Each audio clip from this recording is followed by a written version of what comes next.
Welcome back. Today we're going to be talking about nutrition, which is one of the sub-tabs underneath the Be Ready tab in liveandretirement.com. Now, and it's really true, for us to be ready, we have to have great nutrition.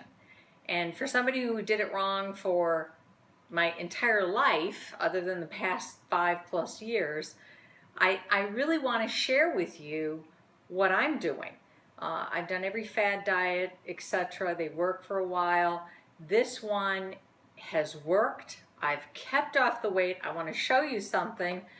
This is water that it represents the amount of weight I was carrying around. Literally by holding this, my knees start to hurt. I'm tired. I went up to go weigh it and had to walk up the stairs. I started huffing and puffing, and I thought, I've been carrying this around for the last, XYZ years. So many, many years, except for the last 5+. And not only was I, tired, I was really exhausted. By the end of the day, I had very little energy. I just was wiped out. And there were peaks and parts during the day where I was exhausted. I'd have to go get coffee and caffeine. And, I just really learned a lot in terms of what food can do to your energy level. And I want to share that with you, and I hope it helps you as well, because it has been, for me, it's been life altering. It really has. And I hope it helps you in some way too. So what's the secret to all of this? What's the secret to nutrition? Well, the secret is there's no secret. It really is back to the basics. But what I have found is some really nice tools that I can share with you that have been extremely helpful, and I can eat anything I want. I can have cookies. I love chocolate. I mean, there is nothing I can't eat. So if you love chocolate like me, or if you love food like me, I am a true foodie. If you like food as much as I do, this is the thing for you, because you can tailor this to whatever works for you, whatever you love, and still be healthy and nutritious and give your body what your body needs and keep your energy up. So, what are the three things? The first thing is what you're eating. The second thing is how much you're eating. And the third thing is when you're eating. Yeah, when you're eating is key. So let's talk about the first thing, which is what you're eating. I'm going to show you this.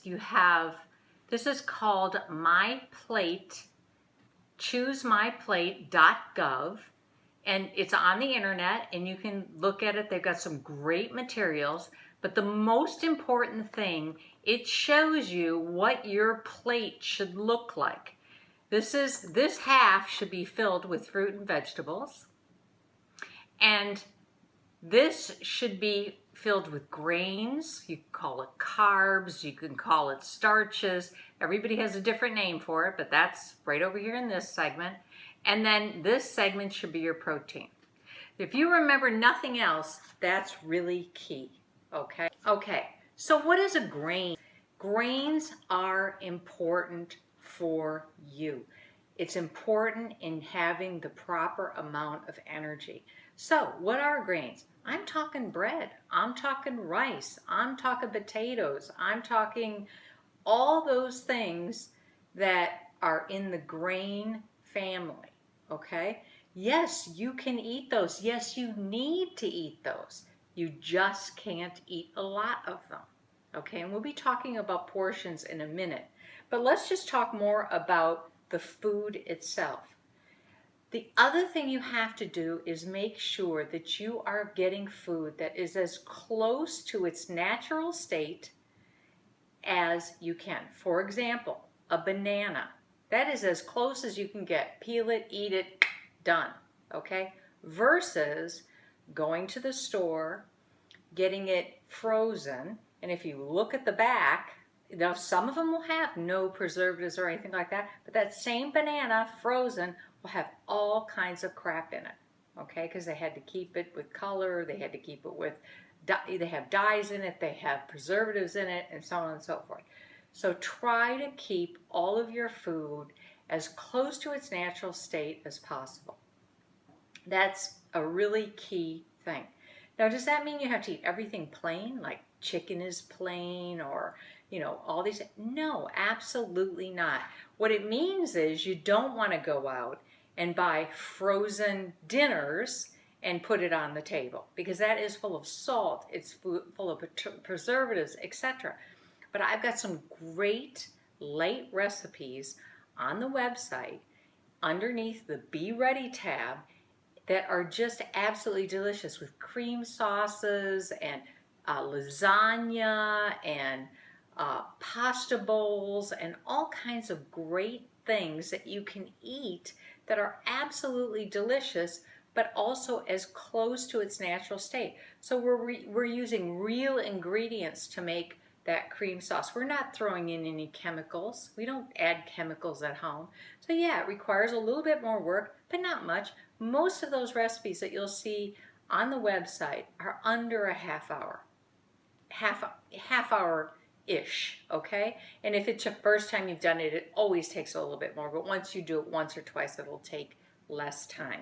So getting the proper food is really key. The next thing is, so we talked about grains, we talked about fruits and vegetables, pretty simple. Proteins, same thing.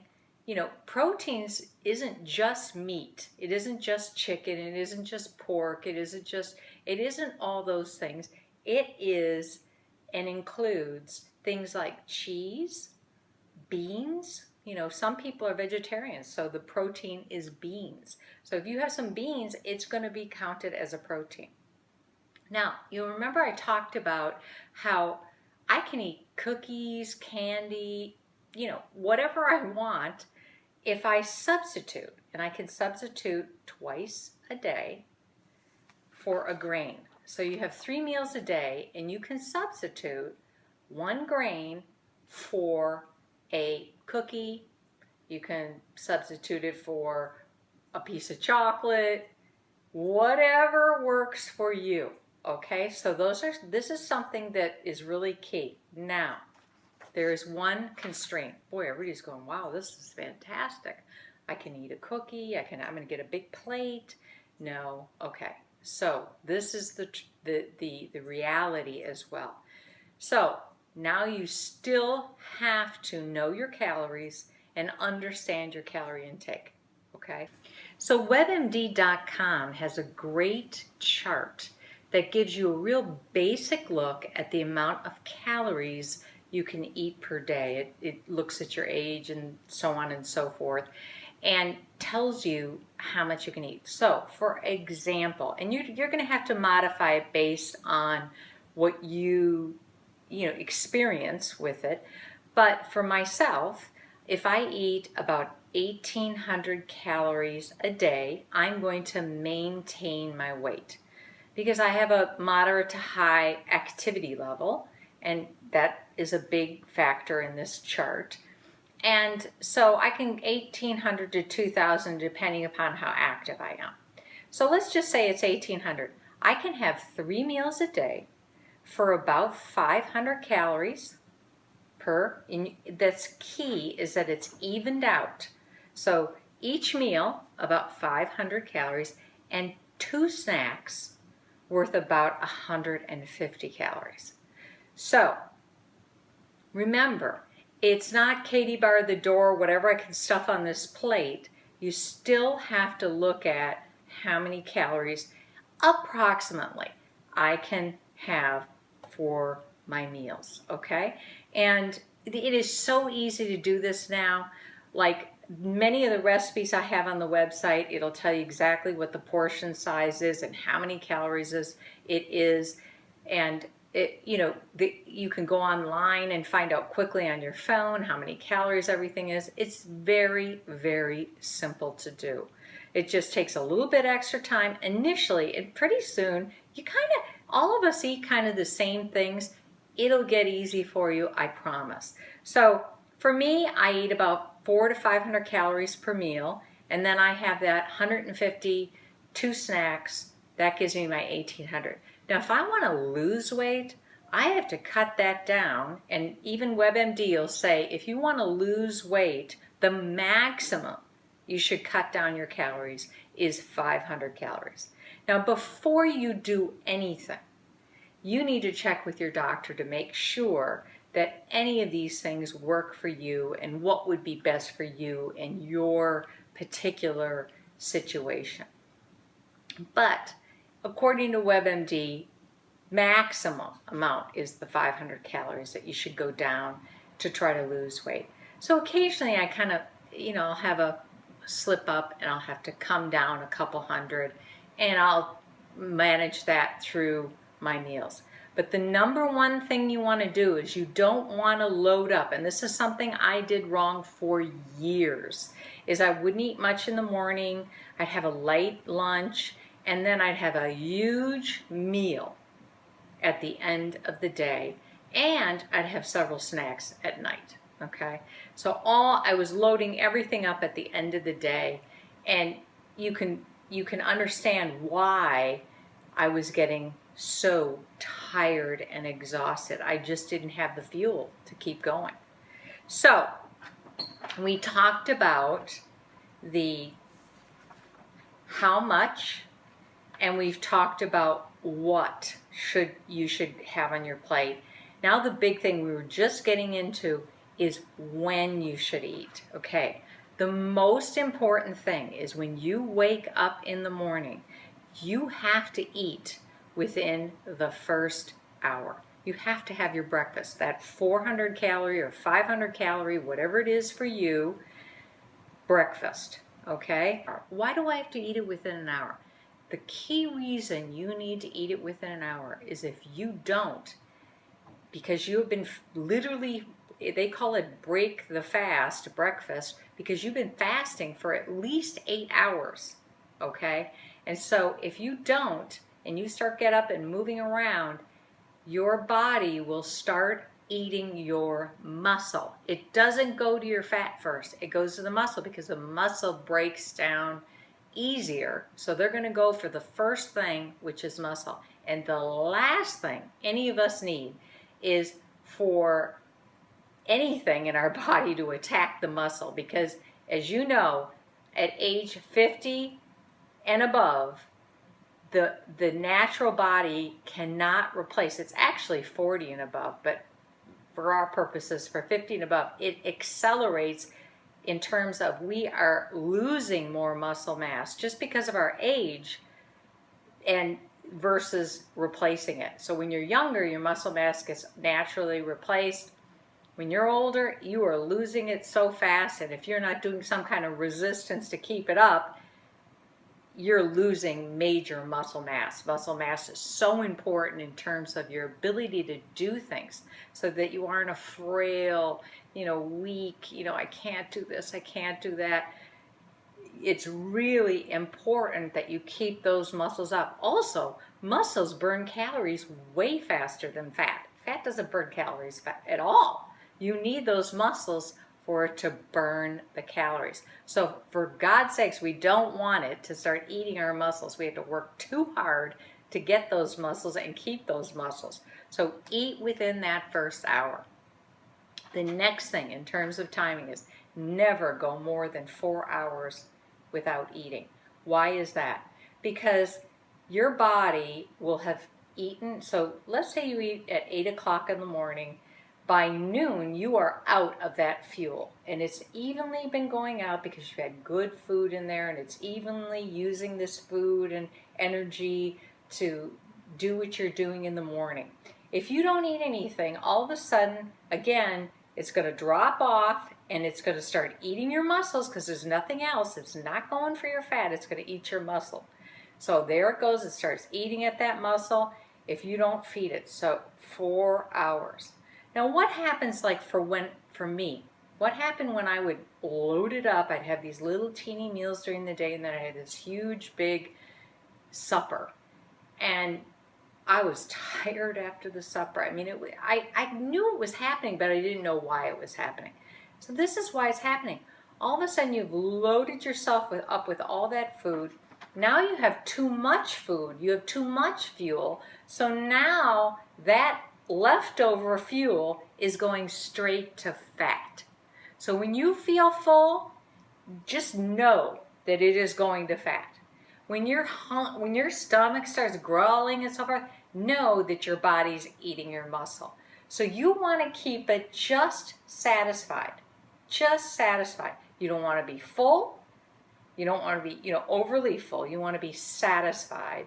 And you don't want to be starving because it's eating your muscle. So it's really important. Eat the first hour when you wake up, and eat every 4 hours. Now, for me, again, the other thing is you can't eat, if you eat something at 8, you can't eat anything for 2 more hours, because again, you'll run into that being too full. So here's kind of how my day, and I'm just going to make it simple. I wake up, I eat at 8, I eat at noon, and then I should be eating at 4, right? Well, I'm not going to eat at 4 o'clock. So I'll have a snack at 3. It's been 3 hours till I've eaten, so I'll eat my 150 calorie snack at around 3. So then I can eat at 5, have my 400 calorie meal, and then you can change it up. You could say, okay, I can wait 3 hours. I've had a nice little snack, a healthy snack, and I'm going to tell you about some really great snacks in a minute that I just love. But again, find the ones that you love, but I'm sharing them with you because I figure if I like them, you might like them too. But again, if you, then at 5 o'clock you've had that dinner meal, then around 7 or 8, you can have another snack, your 150 calorie snack. So that way you've leveled it out, you've kept it, maintained it, versus being overfull, starving, and having your body go like this and your energy going off the charts. You're going to have no energy when you haven't eaten. You're going to have, and you may have artificial with, caffeine, which is another bad thing too. But, and I love my caffeine as well, but I'm just saying that isn't the way we should be getting energy, because there's major crashes with that as well. So we talked about the how much, we talked about what, and now we've talked about when. I now want to share with you a couple of snacks that I use that I just love. This is the Kind bar. However, and I like, there's a million different versions, but it is a healthy snack. It is as close to the real natural elements as you can get. It has a little chocolate, it has nuts, it has all kinds of goodness in there. And I just want to show you, this is the alternative, and I started buying this because it's at Costco, so it's cheaper. It's the exact same thing, and it's half the price. So I have now started buying those instead of the Kind bars. Are a little expensive, but these nut bars that they have, delicious. I mean, as good, if not a little bit better. The next thing I want to show you are these Belvita. Now they have they have several different flavors. Mine, of course, is chocolate because I am a confirmed chocoholic. And I eat 2 of these, and they're like cookies. They are so good, and they really stick with you. You don't feel full, but you feel satisfied. They're absolutely delicious.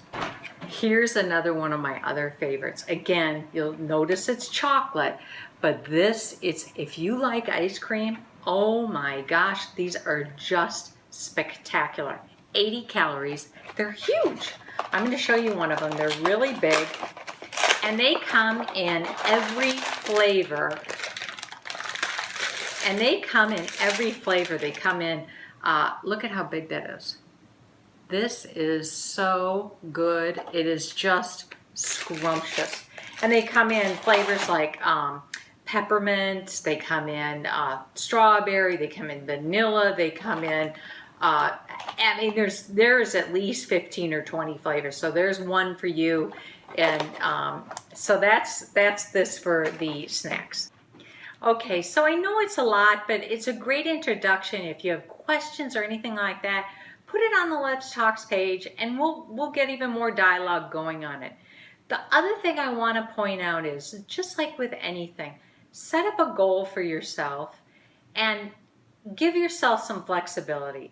So, for example, if you want to weigh, if your goal is to be 135, give yourself a little break, say 135 to 140 or 130 to 35 to 130 to 135. Give yourself a 5-pound range so that you can go up and down depending upon, whether you're retaining water or not. But if you start to go beyond that, then you pull back on the calories and so forth. So set yourself a goal. And one of the things I do is weigh myself every day. Some people say don't do that, but for me, I like to see every day, where am I? Oops, am I too high, too low? Do I need to cut back? Can I eat a little more today? These are the things that, just for me work. Now, I hope this has helped. It really has helped me. I can't tell you how much more energy I have to do the things I want to do. I wish you could have seen me before, and now I am so energized and ready to go. And I just hope that something here has helped you. Now, the next thing is, it's like with anything, nutrition is key, but so is fitness. So please look at the fitness video, which is coming up next. I also made a million mistakes on fitness as well. I now have learned a lot about it and would like to share that with you as well.